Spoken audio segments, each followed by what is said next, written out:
Your savings are disappearing, not from theft, not from taxes, from something far more insidious, something that happens while you're sleeping, while you're working, while you're living your life, believing the numbers in your bank account represent security. Those numbers are losing value every single day. And the mechanism that's destroying them is invisible, silent, and completely intentional. It's called inflation. But that word doesn't capture what it really is. Inflation isn't a natural phenomenon. It's not the weather. It's not an act of God. It's a policy, a tool, a weapon. And it's being used against you by the very institution that promises to protect your money, the Federal Reserve. Here's what they don't want you to understand. Every time the Fed prints money, every time they expand the money supply, they're diluting the value of every dollar you own. Your savings, your paycheck, your retirement, all of it worth less, not worthless, yet, but moving in that direction. And the worst part, you can't see it happening because the theft is measured not in dollars taken, but in purchasing power lost. This is the inflation tax. And unlike income tax, you can't avoid it. You can't deduct it. You can't hire an accountant to minimize it. It hits everyone. But it doesn't hit everyone equally. The poor get devastated. The middle class gets eroded. And the wealthy, they get wealthier because they know the game. They know how to protect themselves, and they know you don't. Let me show you something that will make your blood run cold. In 1970, $1 could buy you a gallon of gas, a pound of coffee, and still have change left over today. That same dollar buys you nothing. Not even a single gallon of gas. Not even close. Your dollar lost 97% of its purchasing power in 50 years. 97%. That means for every $100 your grandfather saved in 1970, you'd need $3,300 today to have the same buying power. But your salary didn't increase 33 times. Your savings didn't magically multiply. The value just evaporated. Stolen by an invisible tax that nobody voted for. Nobody approved. Nobody can escape. And the Federal Reserve, the institution responsible for this destruction, calls it policy. They call it stimulus. They call it necessary.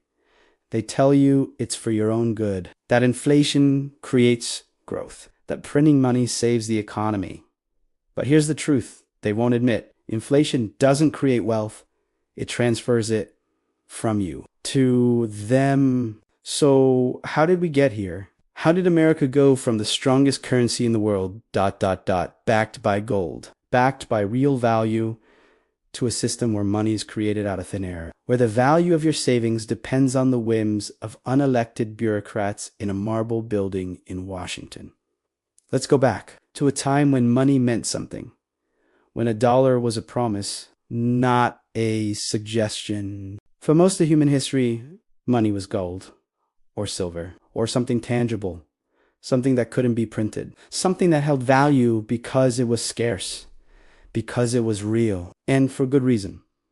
When money has intrinsic value, governments can't inflate it away. They can't debase it. They can't steal from savers without physically confiscating the gold. In 1879, America adopted the gold standard. Every dollar was backed by a fixed amount of gold. You could walk into a bank, hand them a dollar bill, and demand gold in return. The government couldn't print money without gold to back it.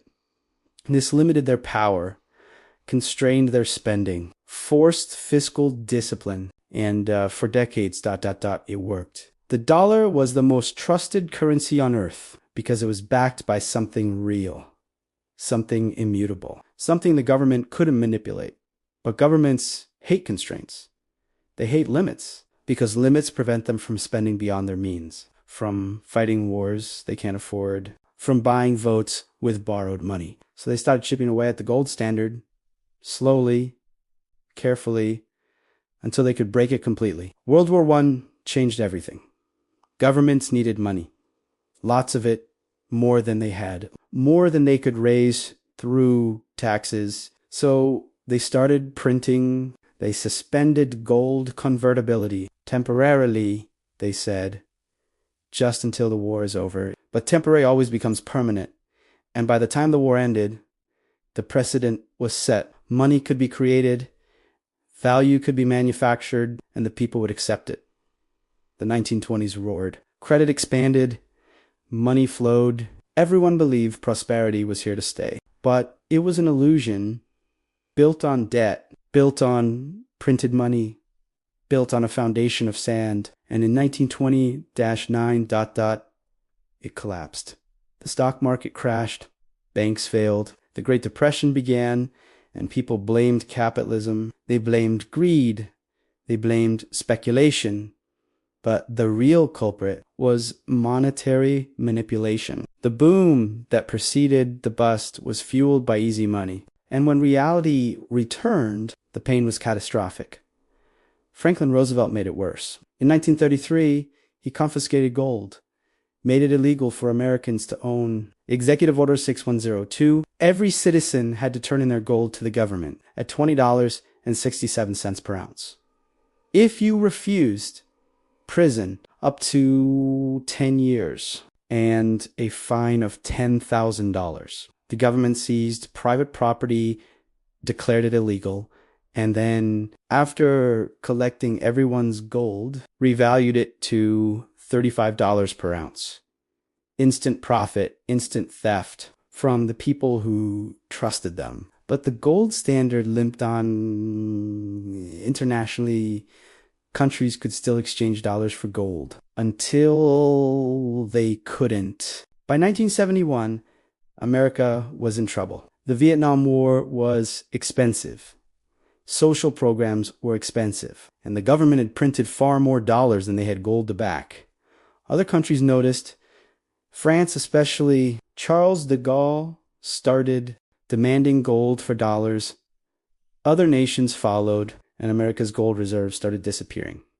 Fast, Richard Nixon faced a choice. Honor the commitment. Let the gold flow out. Admit the dollar was overvalued, or ... break the promise. End convertibility. Cut the last tie to reality. On August 15th, 1970-1...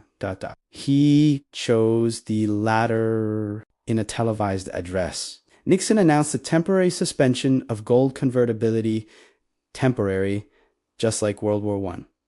Except it's been over 50 years, and the suspension is still in effect. Because temporary is forever when it benefits those in power.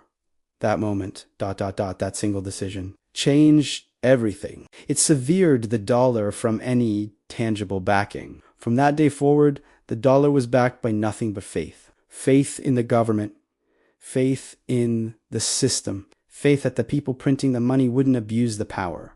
Spoiler alert, they abused it. If you're starting to feel the weight of this, if you're realizing that the system you trusted is built on a foundation of betrayal, then you need to stay with me. Because what comes next will show you exactly how they're stealing from you right now. Hit subscribe, because this gets darker.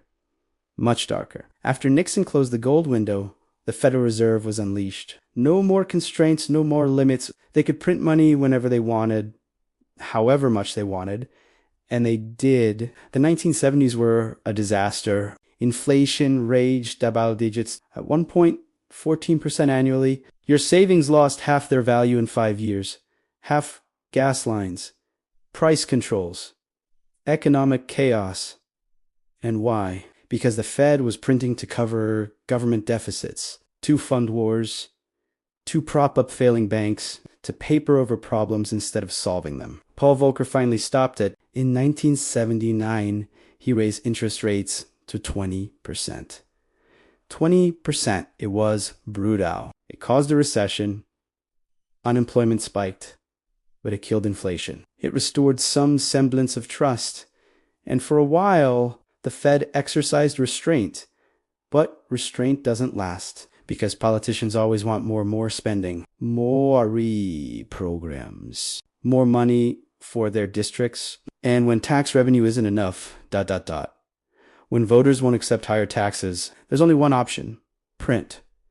Fast forward to 2008, the financial crisis, banks collapsing, markets crashing, And the Federal Reserve's response, print money, lots of it. They called it quantitative easing, a fancy term for creating money out of thin air and using it to buy assets, government bonds, mortgage-backed securities, corporate debt, trillions of dollars created with keystrokes, no gold backing it, no tax revenue funding it, just ... created. Ben Bernanke, the Fed chairman, assured everyone this was necessary. Temporary, they'd unwind it later, shrink the balance sheet, return to normal. But here's what actually happened. The Fed's balance sheet went from under $1 trillion before the crisis to $4.5 trillion by 2015. $4.5 trillion created. And that money didn't disappear. It flowed into the economy, into asset prices, into stocks, into real estate, into the hands of people who already had assets. If you own stocks, your portfolio soared. If you owned real estate, your property value skyrocketed. If you owned businesses, your net worth exploded. But if you were a worker, if you were a saver, if your wealth was in cash in a bank account, you got destroyed. Because while asset prices inflated, your wages didn't keep up, your savings earned zero interest, your purchasing power declined. This is the mechanism. This is how inflation transfers wealth. From the poor to the rich. From savers to debtors. From workers to asset owners. The Fed prints money. Asset prices rise. But the benefits flow to those who already own assets. And the costs, ... The inflation, the rising prices of food, gas, rent, those hit everyone, but they hit the poor hardest. And then came 2020, the pandemic, the economy froze, and the government's response, print more, much more. The Fed expanded its balance sheet by $3 trillion in 3 months. $3 trillion, the largest monetary expansion in history, and the government sent checks. Stimulus payments, unemployment benefits, paycheck, protection program loans, trillions more, all funded by printed money.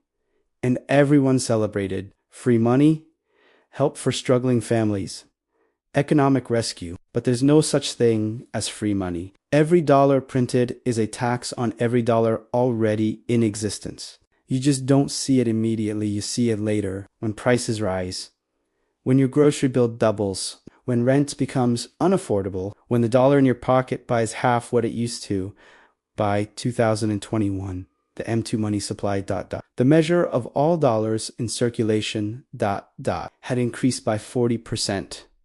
40%. In 1 year, the largest increase in recorded history. And what did the Fed say?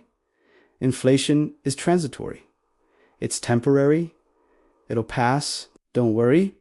They lied. By 2022, inflation was running at 9% officially. 9%. The highest in 40 years. But even that number is manipulated because the way the government calculates inflation, the consumer price index, has been changed over the decades.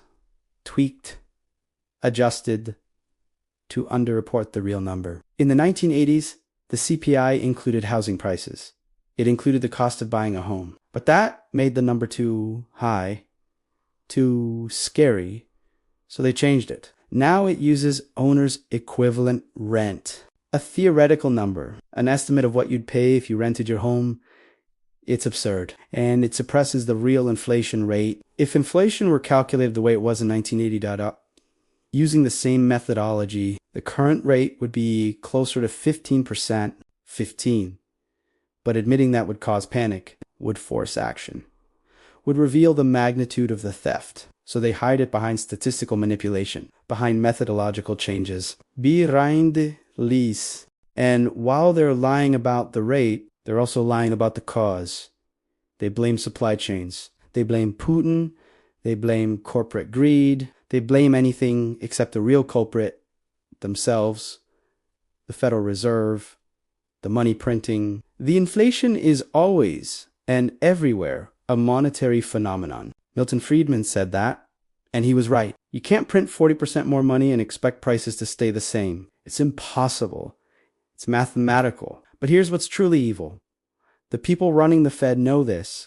They're not stupid. They're economists. They understand monetary theory. They know that printing money causes inflation. They know that inflation is a tax. They know who it hurts. And they do it anyway. Because the alternative is admitting the government is bankrupt, that the debts are unpayable, that the promises made to retirees, to Social Security recipients, to bondholders can't be honored. Not with real money, not with sound currency. So they choose inflation, they choose debate, they choose to slowly steal from everyone rather than admit the system is broken. Because slow theft is invisible. Gradual decline is tolerable. Paoply adjust, they complain about prices. But they don't revolt. They don't storm the Fed. They don't demand sound money. They just ... suffer. Quietly while their savings evaporate. Do you see the pattern now? Do you see how this works? It's not a conspiracy. It's a system. A system designed to protect the powerful at your expense. A system that socializes losses and privatizes gains. A system that punishes savers and rewards debtors. A system that makes the rich richer and the poor poorer, all through the hidden tax of inflation. And the worst part, you can't opt out. You can't refuse to use dollars. You can't refuse to participate. They've made it mandatory. Legal tender laws, tax laws, everything priced in dollars. Your entire economic life denominated in a currency they're actively destroying. But the wealthy, they've opted out, not from using dollars, but from holding them. They convert their wealth into assets. Real estate, stocks, businesses, gold, things that hold value as the currency debate. And when inflation comes, their assets appreciate in nominal terms. They get richer. Not because they're creating value, but because the measuring stick is shrinking. Let me show you how this plays out. Imagine two people. One has $1 million in a savings account earning 0 interest. The other has $1 million in stocks over 10 years with 7% inflation. The person with cash has lost half their purchasing power. Their $1 million is now worth $500,000 in real terms. But the person with stocks, assuming stocks keep pace with inflation, their $1 million is now $2 million nominally. Same purchasing power. But in a race between cash and assets, assets win every time. This is why Jeff Bezos doesn't hold cash. Why Elon Musk doesn't have a savings account. Why Warren Buffett keeps his wealth in businesses and stocks. Because they know the game. They know cash is trash. They know the Fed is debasing the currency. So they protect themselves while telling you to save, to be responsible, to put money in the bank. It's a lie. Saving in currency is financial suicide when the currency is being inflated. But they won't tell you that. Because if everyone moved to real assets, if everyone stopped holding dollars ... the system would collapse. The demand for dollars would plummet. Velocity would spike. And hyperinflation would arrive overnight.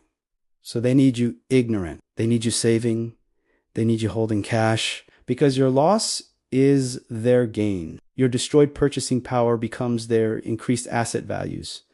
It's a transfer from the bottom to the top, mediated by the Federal Reserve. And history shows where this ends. It always ends the same way, in collapse, in hyperinflation, in the destruction of the currency and the impoverishment of the mass. Weimar, Germany, 1923. The government printed money to pay war reparations, to fund deficits.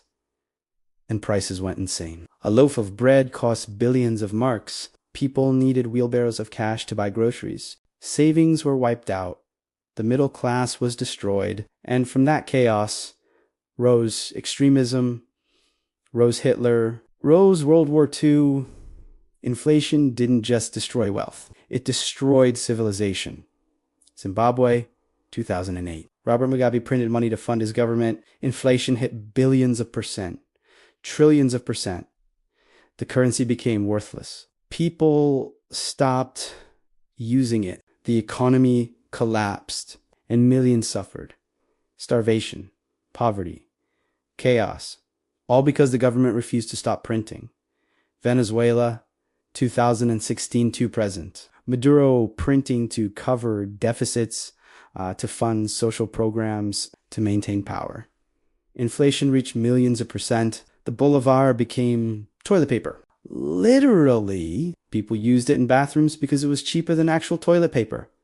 And the population starving, fleeing, dying, while the government blamed capitalism, blamed sanctions, blamed everyone except themselves. These aren't ancient history.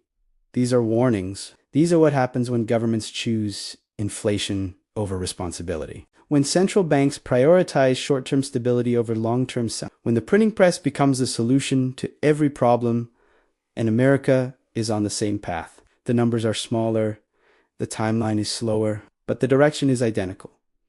The national debt is $34 trillion. $34 trillion. It grows by $1 trillion every 100 days. The interest payments alone are over $1 trillion per year.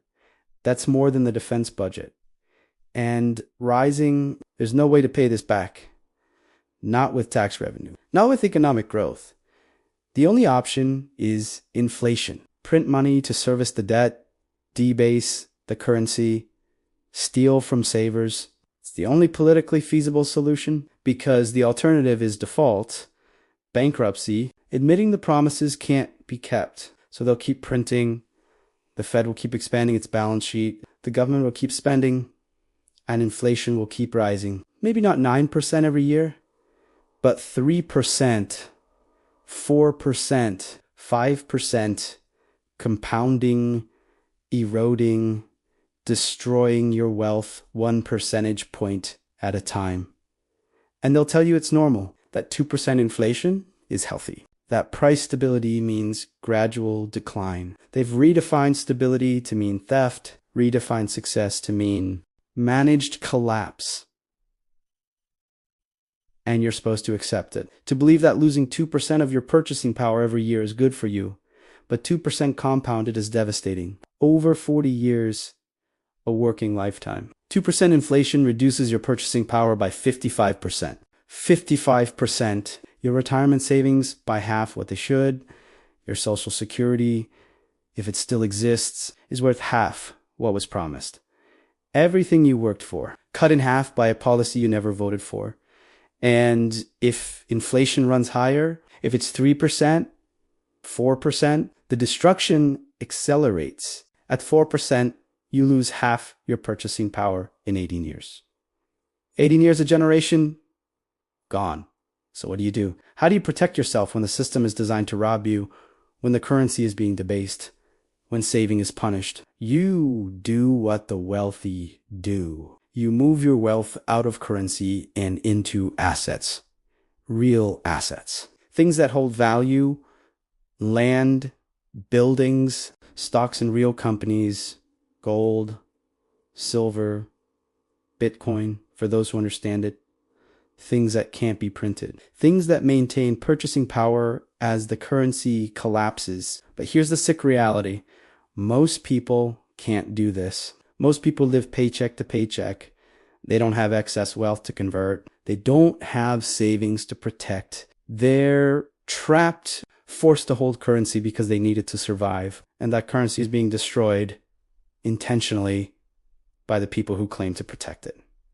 This is the inflation tax, the cruelest tax of all, because it hits those least able to afford it. The poor, the elderly on fixed incomes, the young just starting out, the workers whose wages lag behind prices. They're the ones who suffer while the wealthy escape. And the Federal Reserve knows this. Every study shows inflation hurts the poor most. Every analysis confirms it's regressive, that it exacerbates inequality. And yet, they do it anyway. Because protecting the wealthy, protecting the financial system, protecting the government's ability to spend, those are the real priorities. Not you, not your savings, not your future, your collateral damage. In a war you didn't know you were fighting. If this has opened your eyes, If you're seeing clearly for the first time how deeply the theft runs, if you're understanding that your financial struggle isn't your fault, but a feature of the system, then you need to see what we're revealing next. Subscribe, share this, because the next episode exposes the final piece, the debt trap they're setting that will consume everything you own. It's already in motion, and time is running out. The inflation tax isn't slowing, it's accelerating. The money printing isn't stopping, it's expanding. And your wealth, your future, your security, is evaporating while they promise everything is fine, but you know better now. You see the machine, you understand the mechanism, and that knowledge is power, not to stop them. You can't stop the Federal Reserve, but to protect yourself, to make different choices, to refuse to be the victim they expect you to be, move your wealth into real assets, reduce your exposure to currency, learn to think in terms of purchasing power, not nominal dollars, build skills that have value regardless of currency, create income streams that rise with inflation. Prepare for a future where the dollar buys far less than it does today, because that future is coming. It's inevitable. The mathematics guarantee it.